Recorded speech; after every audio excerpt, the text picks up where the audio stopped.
حمد و ثنا اللہ احکم الحاکمین کے لیے، درود و سلام سید الانبیاء جناب محمد رسول اللہ صلی اللہ علیہ وسلم کی ذات گرامی پر۔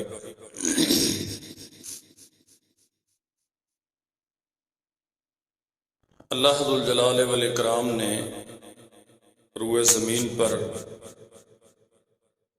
بہت ساری مخلوقات کو پیدا کیا ہے۔ اس کا قانون اور ضابطہ یہی ہے، جسے پیدا کیا گیا ہے اسے بالآخر مرنا ہے۔ کوئی انسان یا حیوان یا کائنات کی کوئی بھی چیز سوائے اللہ ذو الجلال والاکرام کی ذات گرامی کے ہمیشہ رہنے والی نہیں ہے۔ اللہ احکم الحاکمین ایک وقت لائے گا جب یہ پہاڑ و دریا، یہ درخت اور ہریالیاں، یہ روئے زمین پہ اللہ ذو الجلال والاکرام کی قدرت کے بے شمار مظہر، یہ سب فنا ہو جائیں گے، قیامت قائم ہو جائے گی، اور اللہ احکم الحاکمین اپنے سارے بندوں کو اپنی بارگاہ میں کھڑا کر لے گا۔ ہم لوگ جو دنیا کی زندگی دے کر بھیجے گئے ہیں، در حقیقت یہ بیکار اور عبث زندگی نہیں ہے۔ ہم انسان ہیں، حیوان نہیں ہیں۔ حیوانوں کا تو یہ مسئلہ ہو سکتا ہے کہ پیٹ بھر لیا، آرام کر لیا، رات گزر گئی تو اگلے دن پھر پیٹ بھرنے کا فکر پیدا ہو گیا۔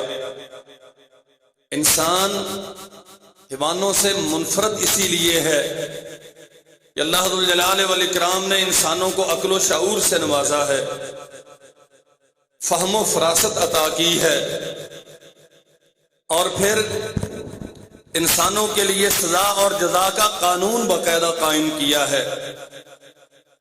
بسا اوقات دنیا میں اللہ ذو الجلال والاکرام سزا اور جزا عطا کر دیتے ہیں، اور آخرت میں تو یہ ہو کے رہے گا، یہ طے شدہ بات ہے۔ جو دنیا سے جائے گا اسے اللہ ذو الجلال والاکرام کی بارگاہ میں پیش ہونا ہے۔ دنیا میں کیا کچھ کرتا رہا، کیا کر کے آیا، یہ شب و روز کیسے گزارے۔ نبی کریم صلی اللہ علیہ وسلم نے فرمایا، لن تزول قدم ابن آدم حتی یسأل عن خمس، عن عمرہ فیما افناہ وعن شبابہ فیما ابلاہ۔ اللہ ذو الجلال والاکرام انسانوں سے سوال کریں گے، دنیا کی زندگی 60-70 سال کی یا کم و بیش جتنی بھی تھی، مجھے ذرا اس کی بابت بتاؤ، وہ کہاں بسر کر کے آیا ہے۔ اور جب جوانی تھی، امنگیں بڑی تر و تازہ تھیں، آرزویں بڑی دراز تھیں، اور بازوؤں کی مچھلیاں پھڑکتی تھیں، کچھ کرنے کا عزم موجود تھا، تسخیر کی قوت بھی تھی، جسم میں صلاحیت اور استعداد بھی تھی۔ اس جوانی کے متعلق بطور خاص سوال ہوگا، یہ جوانی کہاں صرف کر کے آئے۔ مال کے بارے میں سوال ہوگا، من این اکتسب وفیما انفق، یہ کمایا کہاں سے ہے، یہ خرچ کہاں کیا ہے۔ علم کے بارے میں سوال ہوگا، علم حاصل کتنا کیا، اور جو علم حاصل کر لیا پھر اس کے مطابق عمل کتنا کیا۔ سو میرے عزیز بھائیو، یہ دنیا کی زندگی دار العمل ہے، یہاں ہمیں عمل کا پابند بنا کے بھیجا گیا ہے۔ افحسبتم انما خلقناکم عبثا وانکم الینا لا ترجعون فتعالی اللہ الملک الحق لا الہ الا هو رب العرش العظیم۔ کیا تم نے یہ سمجھ لیا ہے کہ دنیا کی زندگی محض بیکار ہے، یہ بغیر کسی مقصد کے تمہیں پیدا کر دیا گیا ہے۔ یہ صحرا و دریا، یہ پہاڑ اور وادیاں، یہ حشرات الارض اور یہ سبزہ اور نباتات، پھر اس زمین کو بچھا کے تمہارے لیے مسخر کر کے تمہیں اس پہ آباد کیا، صرف اس لیے کہ تم آؤ کھاؤ پیو دن گزارو رات کو سو رہو صبح اٹھ کے پھر کمانے کی فکر میں لگ جاؤ اور یہ اپنی زندگی تمام کر کے ایسے ہی یہاں سے چل نکلو، ایسا ہے؟ ہرگز نہیں۔ اللہ ذو الجلال والاکرام جو عظمت و شان والا ہے، جس سے بڑھ کے کوئی ہے نہیں، جس سے طاقتور روئے زمین پہ کوئی نہیں ہے، اس نے تمہیں ایک خاص مقصد کے لیے بھیجا ہے، اور وہ مقصد ہے میں دیکھوں میرا بندہ میرے لیے کیا کرتا ہے۔ الذی خلق الموت والحیات لیبلوکم ایکم احسن عملا۔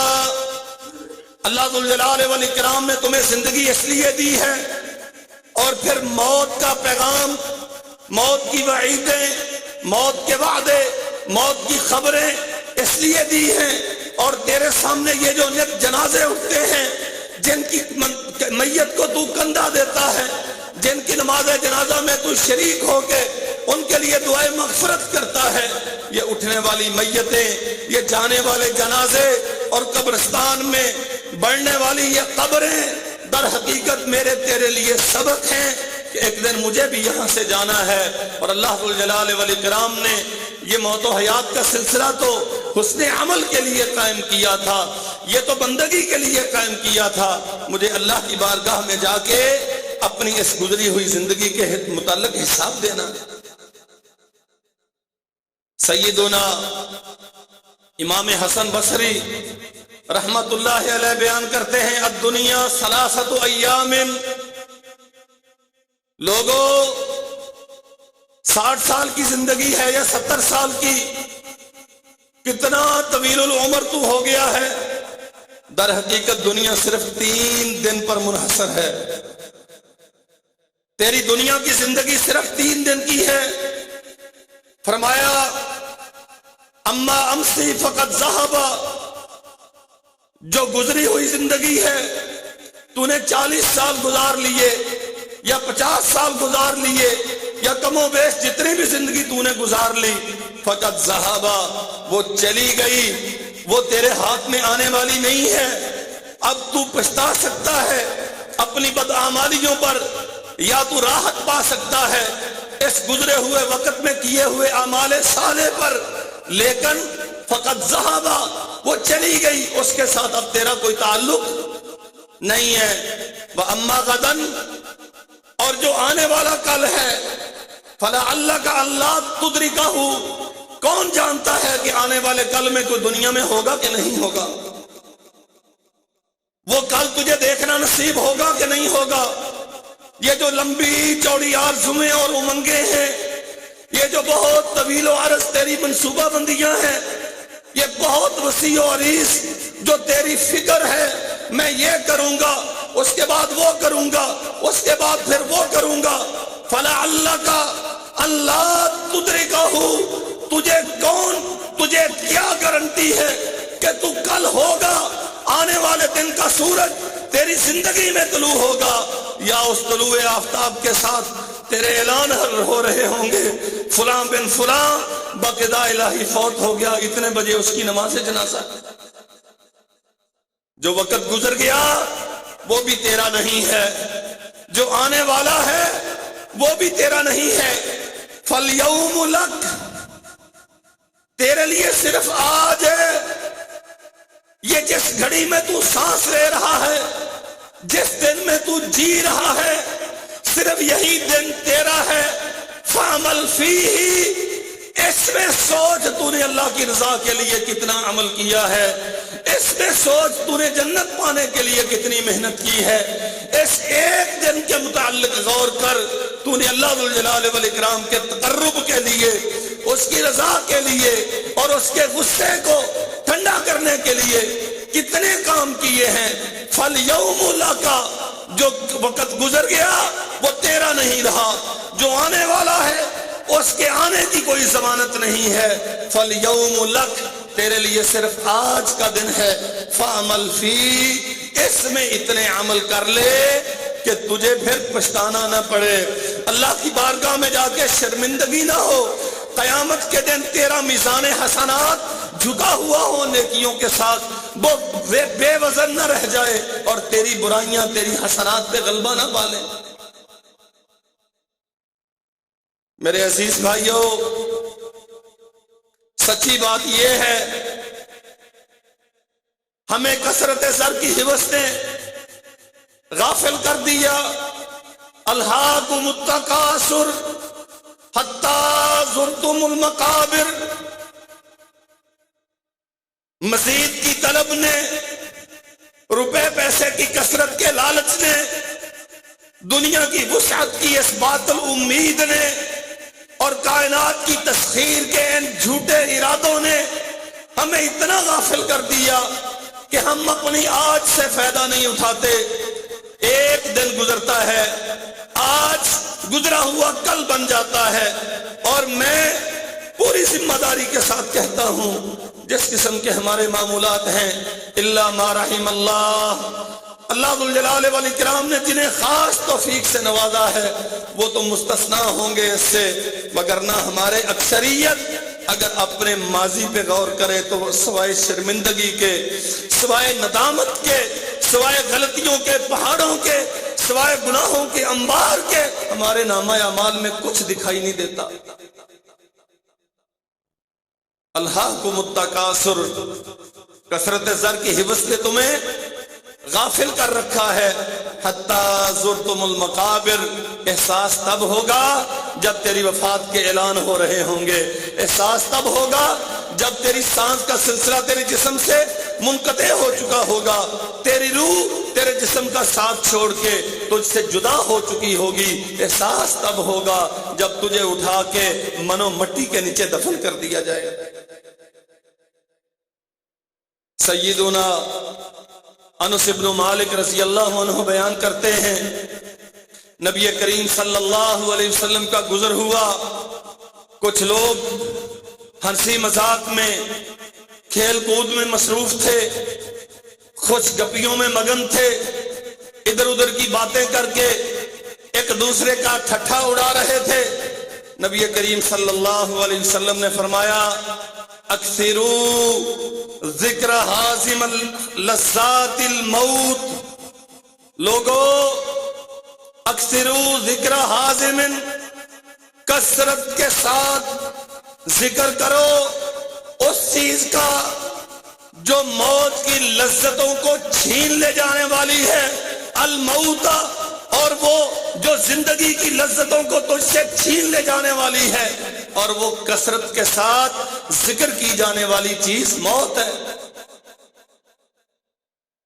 تم ہنسی مذاق میں لگے ہوئے ہو، تم کھیل کود میں لگے ہوئے ہو، کتنے لوگ ہیں جن کے جنازے کل پڑے گئے، کتنے لوگ ہیں جن کے آج پڑے جائیں گے، اور پچھلے چند دنوں سے تو روزانہ ہی کوئی نہ کوئی اپنا قریبی فوت ہو رہا ہے، کسی نہ کسی کے جدائی کا صدمہ سہنا پڑ رہا ہے۔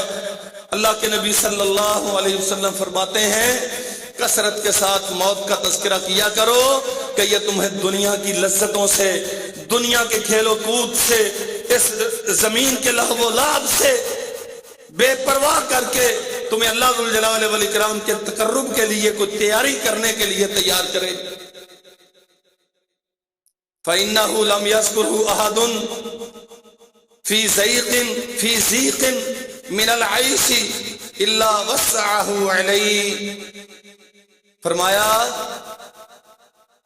اگر تنگی میں، مشکلات میں، مصیبتوں میں کوئی بندہ اس موت کو یاد کرتا ہے تو اللہ ذوالجلال والاکرام اس موت کی یاد سے وہ مصیبتیں اس کے لیے آسان کر دیتا ہے۔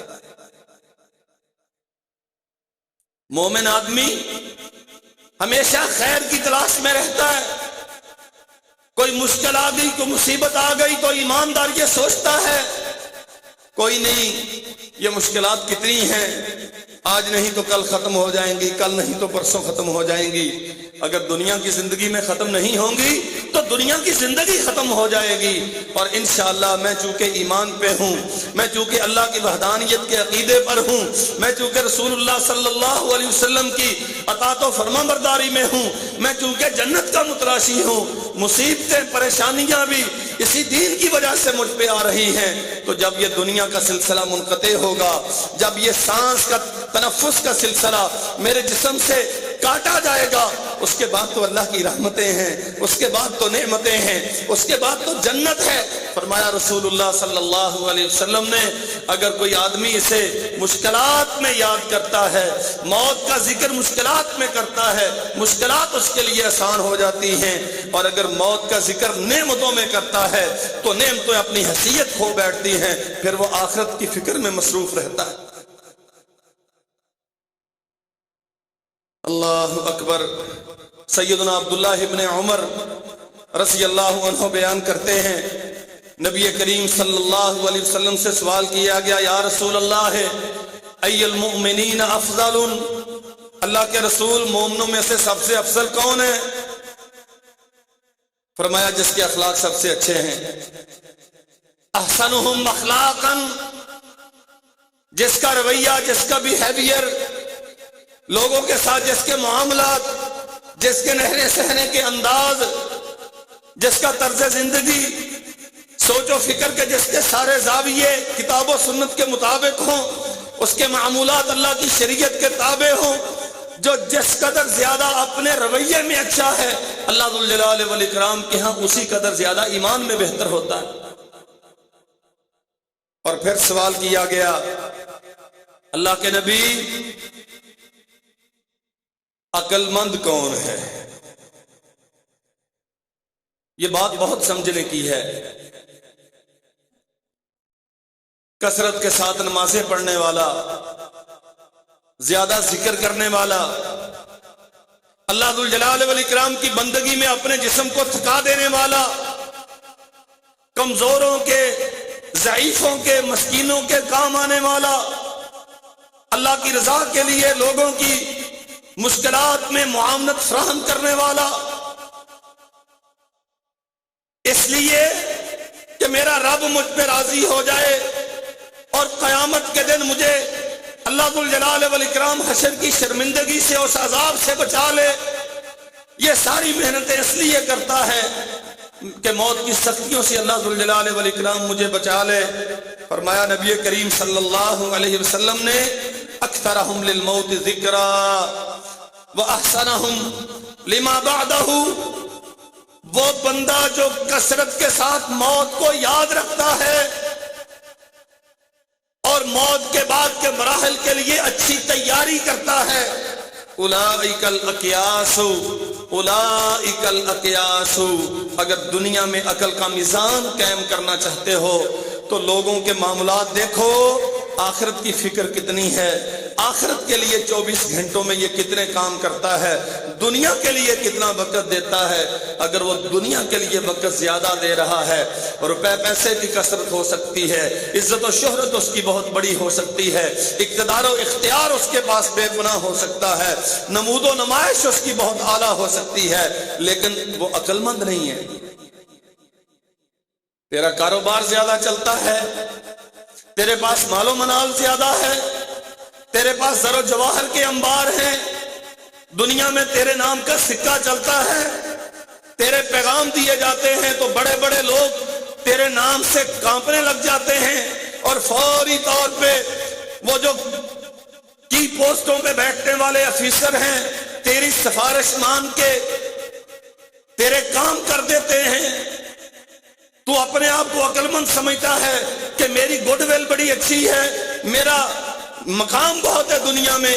محمد الرسول اللہ صلی اللہ علیہ وسلم فرماتے ہیں، اکثرہم للموت ذکرا، کثرت کے ساتھ موت کو یاد رکھنے والے، اس موت کی تیاری کرنے والے، وَأَحْسَنَهُمْ لِمَا بَعْدَهُ، اور موت کے بعد کے مرحلوں کے لیے بہترین سامان سفر تیار کرنے والے، اولئک الاقیاس، اولئک الاقیاس۔ لوگو، عقل مند یہ ہیں جو قبر سے ڈرتے ہیں، عقل مند یہ ہیں جو حشر سے ڈرتے ہیں، عقل مند یہ ہیں جو برزخی زندگی کے لیے، اخروی زندگی کے لیے کوئی اچھی تیاری کرتے ہیں۔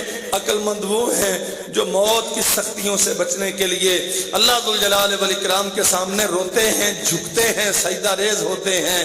پیسہ جمع کرنا کوئی عقل مندی کی دلیل نہیں۔ اللہ اکبر۔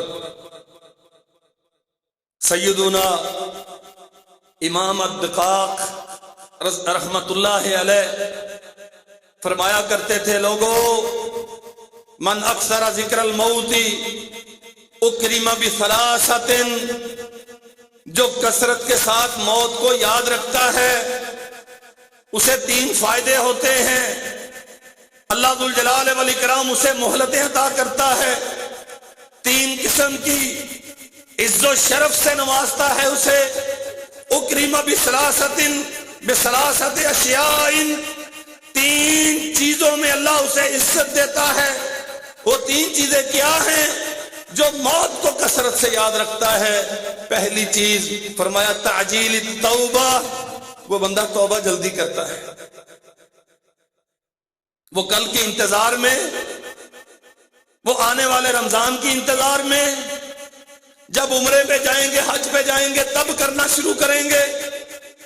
وہ اس چکر میں نہیں پڑتا، وہ دیکھتا ہے آج فلاں مسجد سے فلاں کا اعلان ہوا، کل فلاں کا جنازہ میں نے پڑھا، پرسوں میرے ابا کی قبر کے ساتھ ایک اور قبر نئی بنی ہوئی تھی،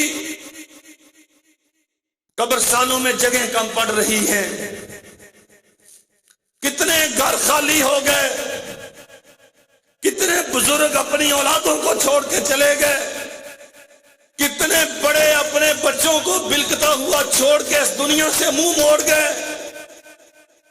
فرمایا جو موت کو کثرت کے ساتھ یاد کرتا ہے، اکرم بثلاثۃ اشیاء تعجیل التوبہ، اللہ ذوالجلال والاکرام اسے جلدی توبہ کرنے کی توفیق عطا کر دیتا ہے۔ اور یہ جو تاخیر ہے نا، کل کو کریں گے، پرسوں کو کریں گے، ابھی کچھ وقت گزر لے رمضان میں کریں گے، چلے یہ کام کر لیں، یہ سنوار لیں، اس کے بعد اللہ کی طرف رجوع کریں گے۔ میرے بھائیوں، کون جانتا ہے کہ کل کا سورج ہم میں کس کو دیکھنا نصیب ہوگا یا نہیں ہوگا؟ کون جانتا ہے کہ کل کی رات یا آج کی رات مجھے دنیا میں اس زمین پر آئے گی یا زمین کے نیچے پہنچ کے آئے گی؟ سیدنا عبداللہ ابن عمر رضی اللہ عنہ بیان کرتے ہیں، رسول اللہ صلی اللہ علیہ وسلم فرماتے تھے، کن فی الدنیا کأنک غریب او عابر سبیل، عبداللہ ایسے ہو جا جیسے مسافر ہوتا ہے، وعد نفسک فی اصحاب القبور، اور اپنے آپ کو قبر والوں میں شمار کر۔ اور عبداللہ ابن عمر رضی اللہ عنہ فرمایا کرتے تھے، اذا اصبحت فلا تنتظر المساء وَإِذَا أَمْسَيْتَ فَلَا تَنْتَظِرِ الصَّبَاحَ، اگر تیری زندگی میں صبح کا سورج طلوع ہو جائے تو شام کی تاریکی کا انتظار نہ کرنا، بلکہ اس سے پہلے پہلے آخرت کی تیاری باندھ لے، اور اگر شام کی تاریکی پھیل جائے تو صبح کے سورج کے طلوع کا انتظار نہ کرنا، بلکہ وہ وقت آنے سے پہلے پہلے آخرت کی تیاری کے لیے لنگوٹ کس لے۔ اکرم بثلاثۃ اشیاء تعجیل التوبہ، اللہ ذوالجلال والاکرام ایسے بندے کو جلدی توبہ کرنے کی توفیق عطا کرتا ہے جو کثرت کے ساتھ موت کو یاد رکھتا ہے۔ وقناعت القلب، اور اللہ ذوالجلال والاکرام دل میں قناعت پیدا کر دیتا ہے۔ یہ جو ہوس ہے نا، فلاں کا بھی میرے پاس آ جائے، اس کا بھی میرے پاس آ جائے، اور ساری دنیا کی دولت میں اپنے گھر میں جمع کر لوں، نبی کریم صلی اللہ علیہ وسلم کے فرامین کے خلاف ہے، یہ آپ کی سنت کے خلاف ہے، آپ کے طرز زندگی کے خلاف ہے۔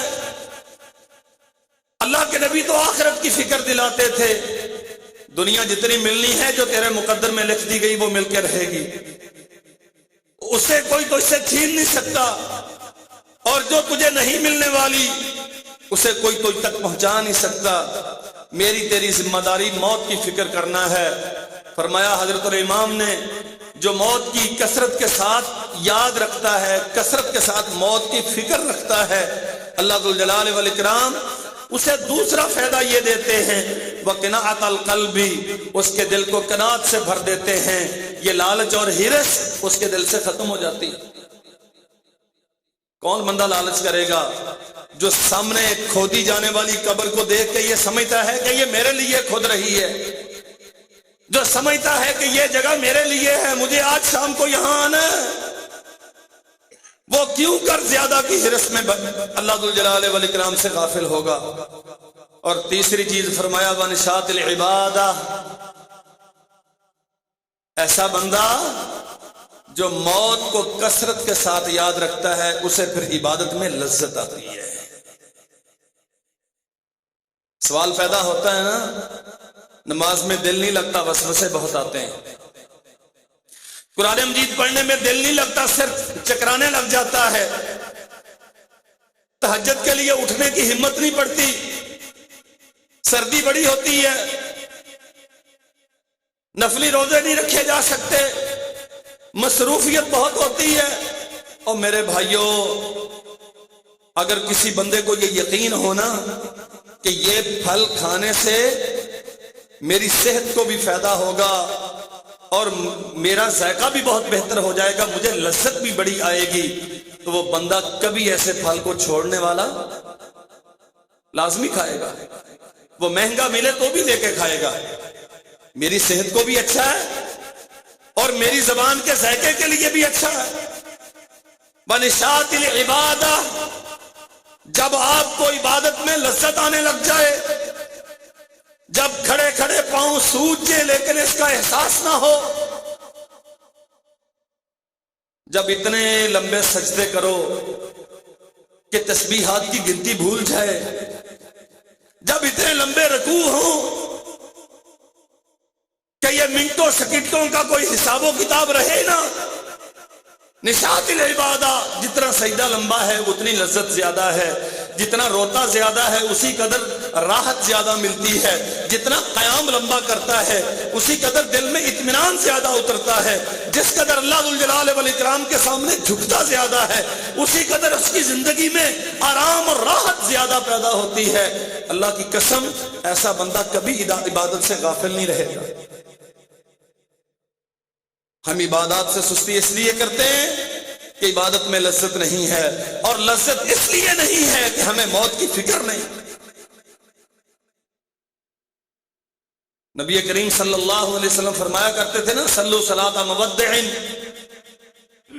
نماز ایسے پڑھو جیسے تمہاری زندگی کی آخری نماز ہے۔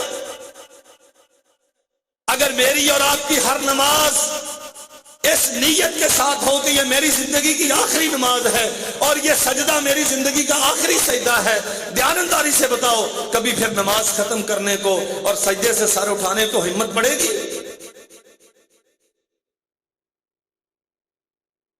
ہماری نمازوں میں، ہماری عبادت میں لذت اس لیے نہیں ہے، بندگی میں ہمارا دل اس لیے نہیں لگتا کہ ہمیں موت کی فکر نہیں ہے، ہم اسے روٹین میں لیتے ہیں، یہ ایک عادت بنی ہوئی ہے، اتنے بجے سے اتنے بجے تک سونا ہے، پھر اتنے بجے سے اتنے بجے تک کام کرنا ہے، اور یہ 10 منٹ نماز کے لیے۔ جب تیری زندگی کا سب سے بڑا مسئلہ اللہ کی بندگی ہو، جب تیری زندگی کا سب سے بڑا مسئلہ موت کی سختیوں سے بچنا ہو، تو پھر تیری نمازیں لمبی ہوں گی، پھر تیرے سجدے طویل ہوں گے، پھر تنہائیاں سسکیوں سے معمور ہوں گی، پھر خلوتوں میں تو گناہ نہیں کرے گا، اور پھر اللہ ذوالجلال والاکرام کے سامنے جھکتے ہوئے تجھے لذتیں محسوس ہوں گی۔ اور فرمایا وَمَن نَسِيَ الْمَوْتَ، وہ بندہ جو موت کو بھول جاتا ہے، مرنا جسے یاد بھی رہتا، آخرت کی جسے فکر کوئی نہیں، عُوقِبَ بِثَلَاثَةِ أَشْيَاءٍ، اسے رسوا کیا جاتا ہے، سزا میں مبتلا کیا جاتا ہے، وہ دھکے کھاتا ہے اس دنیا کی زندگی میں۔ 3 چیزیں ہیں بطور خاص جو اس پہ مسلط کر دی جاتی ہیں۔ تصویف التوبہ، وہ توبہ سے محروم ہو جاتا ہے، وہ اللہ کی طرف جھکنے کے لیے، رجوع کرنے کے لیے تیار نہیں ہوتا۔ وَتَرْكِ الرَّضَا بِالْكَفَافِ، اور جتنا ملتا ہے نا، جتنا اس کے مقدر میں لکھا گیا ہے، اللہ ذو الجلال والاکرام جو روزی اسے دیتا ہے اس پہ راضی نہیں ہوتا،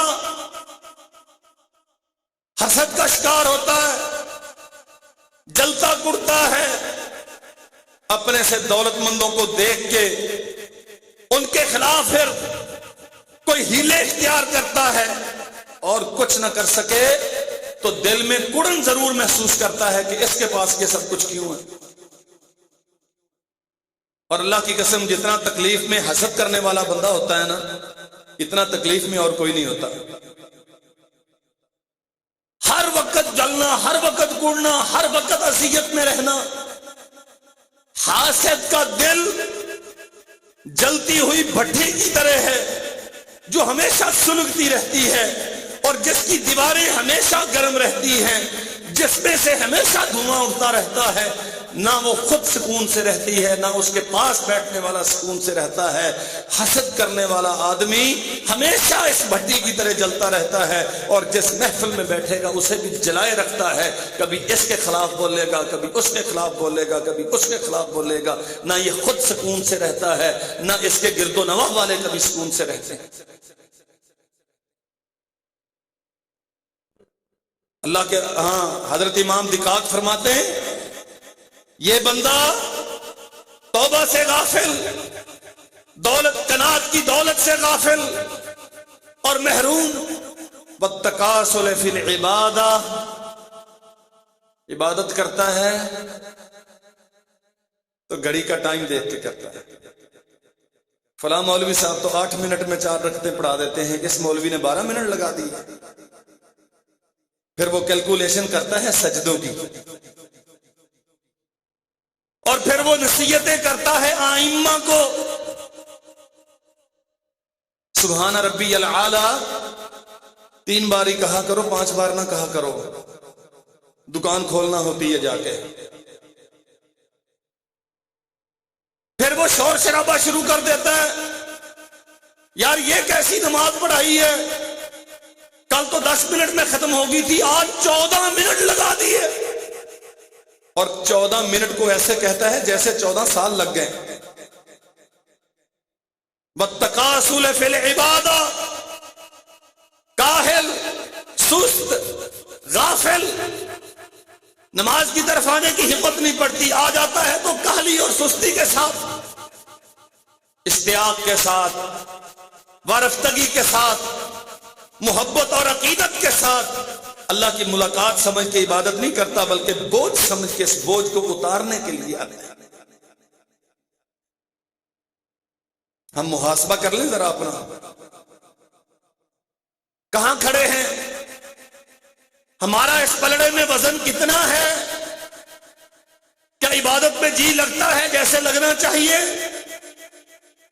سیدنا علی المرتضی رضی اللہ تعالی عنہ اصحاب رسول رضوان اللہ علیہم اجمعین کا تذکرہ کرتے ہیں، فرماتے ہیں لوگوں، میں نے وہ لوگ دیکھے ہیں جو دن کو گھوڑے کی پیٹھ پہ بیٹھتے تھے تو دشمن کے سامنے یوں تن کے بیٹھتے تھے جیسے کوئی چٹان کھڑی ہے، ان کے قدموں میں کبھی کوئی لرزش نہیں آئی تھی، کبھی کوئی زلزلہ نہیں آیا، کبھی گھبرائے نہیں تھے، اور رات کو مسلح پہ کھڑے ہوتے تھے تو یوں کانپتے تھے جیسے تیز آندھیوں میں درخت جھولتے ہیں، اللہ کے سامنے یوں کانپتے تھے، اور یوں گڑگڑا کر روتے تھے جیسے بچہ گم ہونے والے بچے کی ماں اپنے بیٹے کی جدائی میں روتی ہے، یوں سسکیاں بھر بھر کے اللہ کے سامنے رویا کرتے ہیں۔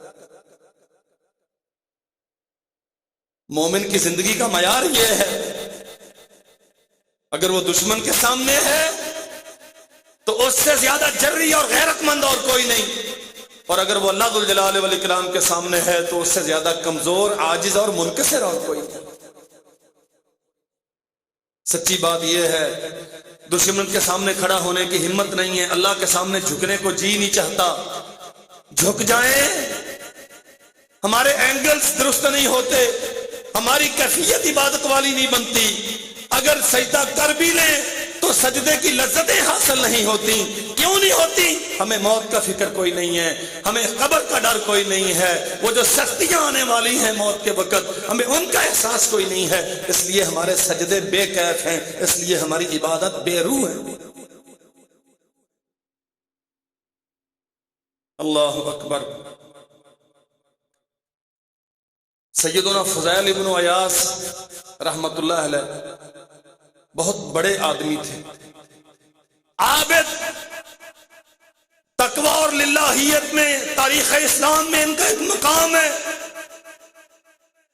کسی بندے کو نصیحت کر رہے تھے، واز کر رہے تھے، سمجھا رہے تھے کسی کو، بات کرتے کرتے اس سے پوچھتے ہیں کم عطا علیکا، عمر کتنی ہو گئی ہے؟ اس نے کہا حضرت 60 سنہ، 60 سال ہو گئی۔ اللہ اکبر۔ فرماتے ہیں اس کا معنی یہ ہے کہ تو 60 سال سے مسلسل اپنی منزل کی طرف سفر کر رہا ہے اور اب تو اپنی منزل کے بالکل قریب ہے، اب رات آئی کہ دن گزرا، تو مرنے والا ہے۔ اللہ کے لیے ہمیں سمجھنا چاہیے، اگر میں 40 سال کا ہو گیا ہوں تو اس کا معنی یہ ہے کہ 40 سال سے میں موت کی طرف سفر کر رہا ہوں۔ اگر آپ 60 سال کے ہو گئے ہیں تو اس کا معنی 60 سال سے آپ موت کی طرف سفر کر رہے ہیں۔ ہم یہ جو سمجھتے ہیں نا میں نے یہ بنا لیا، میں نے وہ بنا لیا، میں نے وہ بنا لیا، اللہ کے بندے تو نے کچھ نہیں بنایا، تو نے کچھ نہیں بنایا، اس میں سے تیرا کچھ نہیں ہے۔ نبی کریم صلی اللہ علیہ وسلم نے فرمایا صرف 3 چیزیں ہیں بندے کی، جو کھا کے جزو بدن بنا لیا، جو پہن کے بوسیدہ کر دیا، اور جو صدقہ کر کے آخرت کے لیے ذخیرہ کر لیا۔ یہ 3 چیزیں بندے کی ہیں، باقی ساری ورثہ کی۔ اور رسول اللہ صلی اللہ علیہ وسلم نے صحابہ کرام سے سوال کیا تمہیں اپنا مال زیادہ پسند ہے یا اپنے ورثاء کا مال زیادہ پسند ہے؟ اللہ کے نبی ہمیں تو اپنا مال زیادہ پسند ہے۔ فرمایا نہیں، تمہیں اپنے ورثاء کا مال زیادہ پسند ہے۔ حضور یہ کیسے ہو سکتا ہے کہ ہمیں ورثاء کا مال اپنے مال سے زیادہ پسند ہو؟ فرمایا جسے اپنا مال زیادہ پسند ہے وہ صدقہ زیادہ کرتا ہے، کیونکہ اس کا مال وہ ہے جو اس نے آگے بھیج دیا۔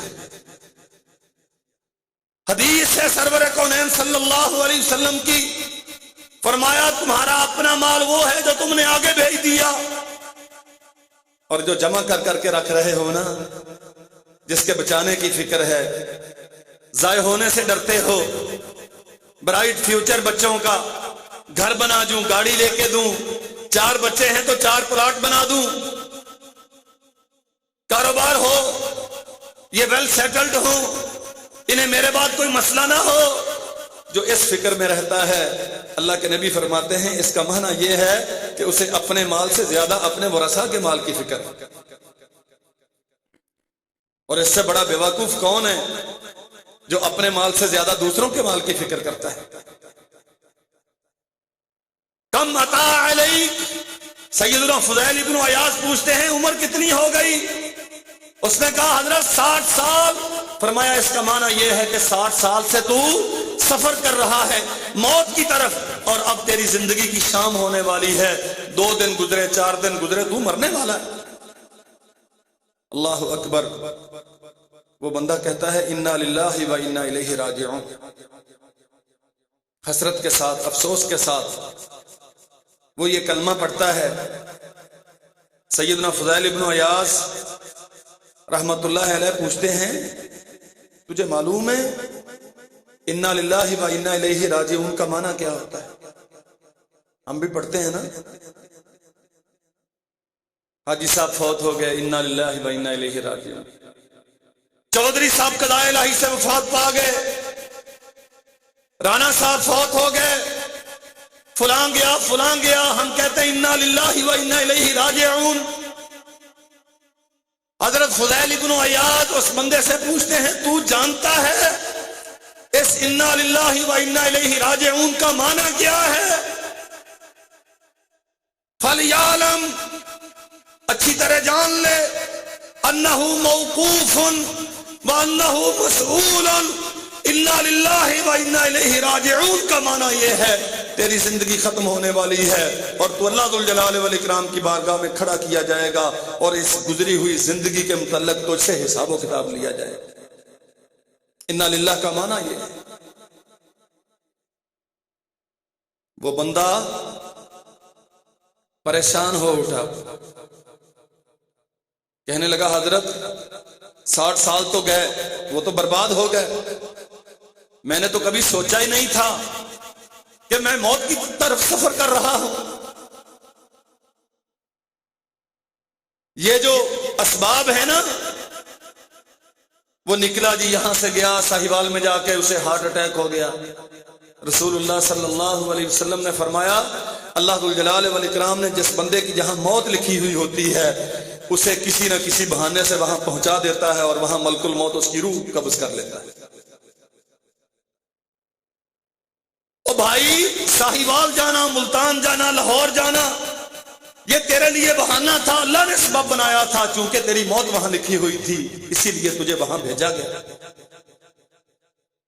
فَلْيَعْلَمْ أَنَّهُ مَوْقُوفٌ وَأَنَّهُ مَسْئُولٌ، تجھے جان لینا چاہیے اِنَّا لِلَّهِ وَإِنَّا إِلَيْهِ رَاجِعُونَ کا معنی اٹھنے والے جنازوں کا معنی، پڑھی جانے والی صداؤں کا معنی اور کہی جانے والی یہ آہو بکا کا معنی یہ ہے کہ کل کو تجھے اس چارپائی پہ ہونا ہے، تجھے تیری زندگی ختم ہو جائے گی، اس کے بعد اللہ کی بارگاہ میں تجھے کھڑا کیا جائے گا اور تجھ سے حساب و کتاب طلب کیا جائے گا۔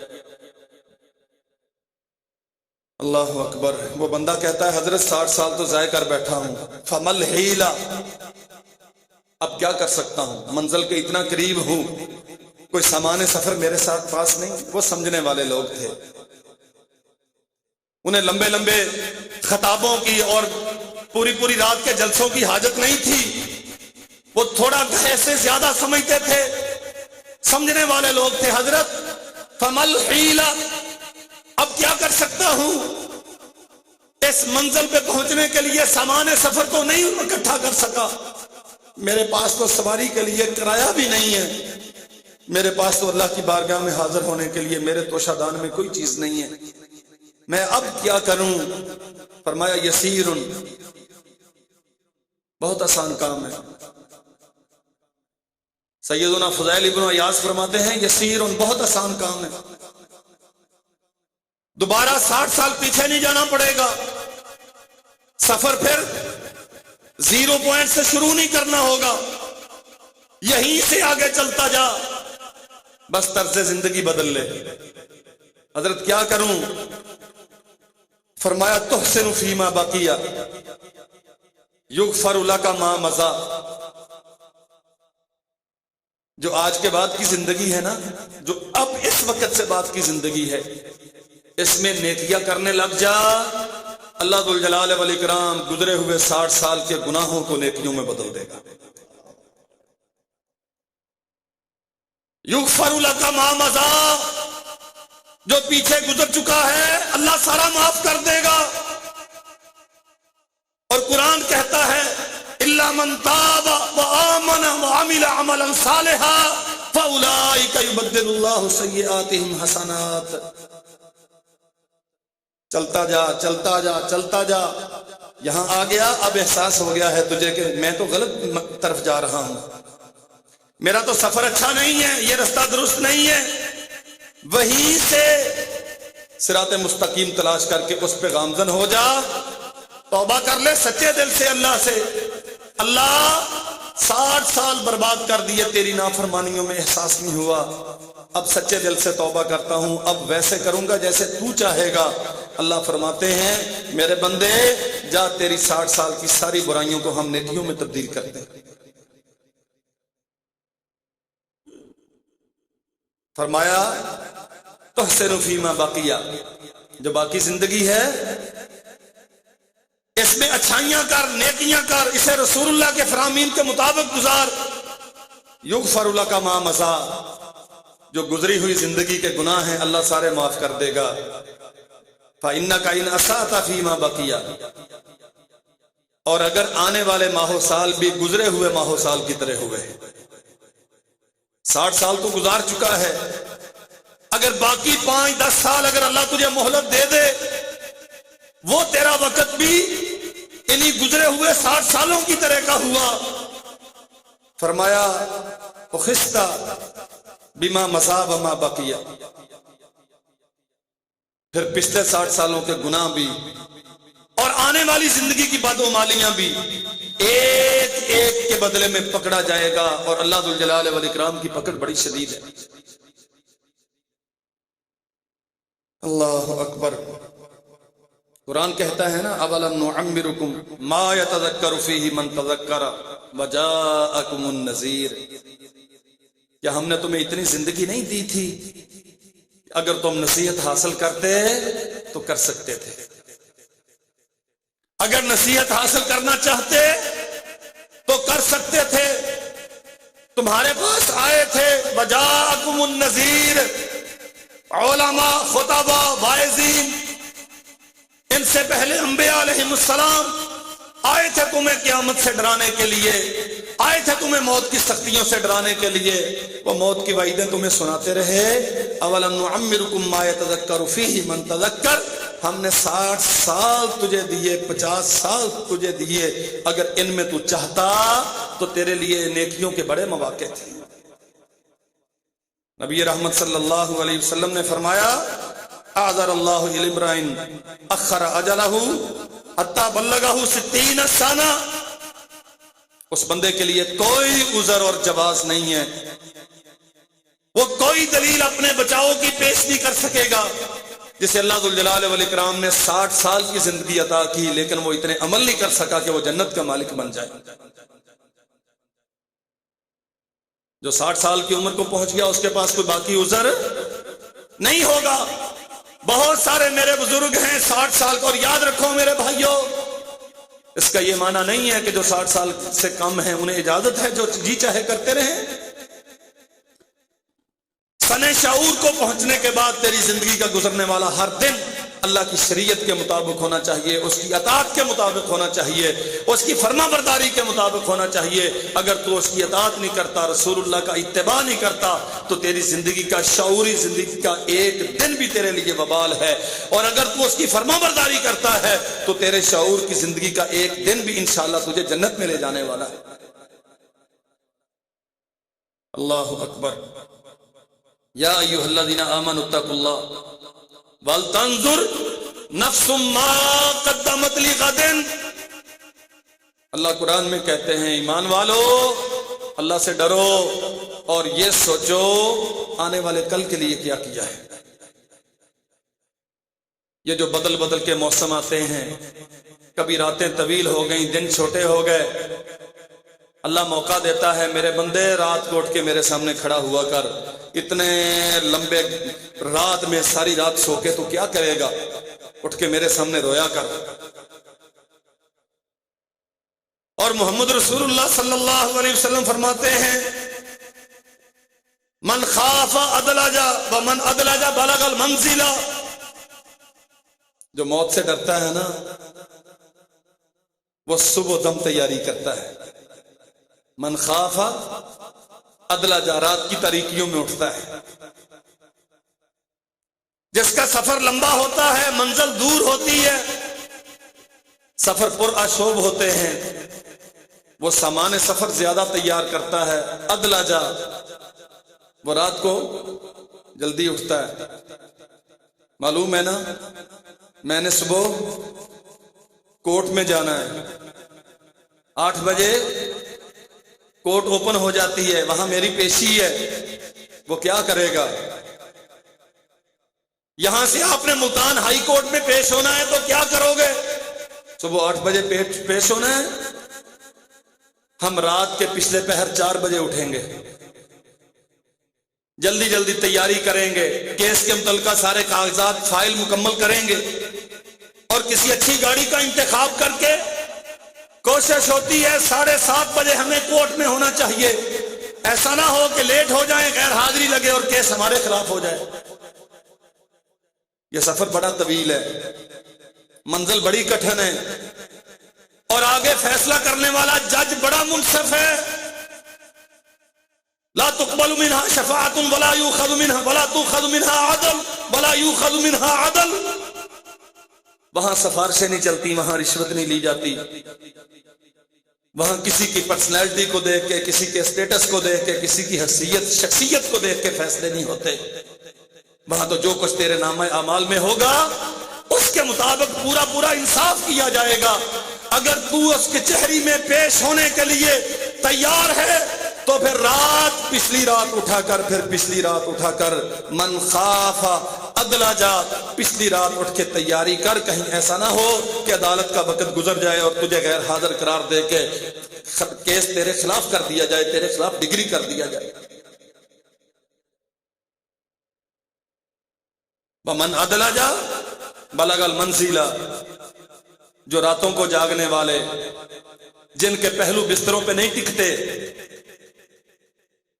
یذکرون اللہ قیاما وقعودا وعلی جنوبہم ویتفکرون فی خلق السماوات والارض ربنا ما خلقت ھذا باطلا سبحانک فقنا عذاب النار. جو پہلو بدلتے ہیں تو اللہ کا نام لیتے ہیں، جو ادھر جاتے ہیں تو اللہ کا نام لیتے ہیں، سیدھے لیٹتے ہیں اللہ کا نام لیتے ہیں، حتیٰ کہ اٹھ کھڑے ہوتے ہیں اور ٹھنڈی راتوں میں ٹھٹرتی ہوئی دھندوں میں وہ مصلی پہ کھڑے ہو کے اللہ کے سامنے روتے ہیں اور اسے کہتے ہیں فقنا عذاب النار. عظمتیں ساری تیرے لیے ہیں، کبریائی اور بلندی بزرگی ساری تیرے لیے ہے. میں تو تیرا خاکسار عاجز اور فقیر سا بندہ ہوں، میں تیرا محتاج اور بے بس انسان ہوں. تیرے سامنے آ گیا ہوں، تیرے سامنے ہاتھ باندھ کے کھڑا ہوں. فقنا عذاب النار. اور کائنات کے مالک مجھے آگ کے عذاب سے بچا لے. فرمایا نبی کریم صلی اللہ علیہ وسلم نے ومن ادلجا بلغ المنزلہ. جو راتوں کی تاریکیوں کو اٹھتا ہے، جو رخت سفر ٹائم سے باندھتا ہے، جو رات پڑنے سے پہلے سامان سفر تیار کر کے لیٹتا ہے، جس کا بیگ ہر وقت تیار ہوتا ہے، جس کی فائل ہر وقت بیگ میں ہوتی ہے، اور جو کبھی بھی اپنے سفر سے غافل نہیں ہوتا. ایک دو سوٹ تیار کر کے ہر وقت اس نے رکھے ہوتے ہیں، کسی بھی وقت بلاوا آ سکتا ہے، کسی بھی وقت جانا پڑ سکتا ہے. فرمایا رسول اللہ صلی اللہ علیہ وسلم نے بالغ المنزلہ. جو موت کی اتنی تیاری رکھتا ہے نا کہ ہر لمحہ تیار رہتا ہے، وہ منزل پہ پہنچ جائے گا. اور فرمایا اللہ کے نبی نے الا ان سلعۃ اللہ الغالیہ. اللہ کی طرف سے نتیجہ ملنے والا ہے. الا ان سلعۃ اللہ الجنہ. اور جو سامان سفر تیار رکھتا ہے، جو رات کی تاریکیوں میں اٹھتا ہے، جو پچھلی رات اٹھ کے اس عظیم الشان عدالت کے سامنے آسمان و زمین میں سب سے بڑے منصف کے سامنے کھڑا ہو کے جو اس کی عدالت کا سامنا کرنے کے لیے اپنی فائل تیار کرتا ہے، گواہ ڈھونڈتا ہے، اس کے لیے دلائل تراشتا ہے. ہاں یہ سجدہ دلیل ہے، یہ رکوع دلیل ہے، یہ لمبے قیام دلیل ہے، یہ آنکھوں سے بہنے والے آنسو دلیل ہیں اللہ کی بارگاہ میں پیش ہونے کے. جو اس پیشی کے لیے تیاری کرتا ہے اللہ اس کا صلہ ضرور دیتا ہے. الا ان سلعۃ اللہ الغالیہ الا ان سلعۃ اللہ الجنہ. جو راتوں کی تاریکیوں میں اٹھ کے اس کے چہرے کی پیشی کی تیاری کرتا ہے، اللہ اسے جنت عطا کرتا ہے.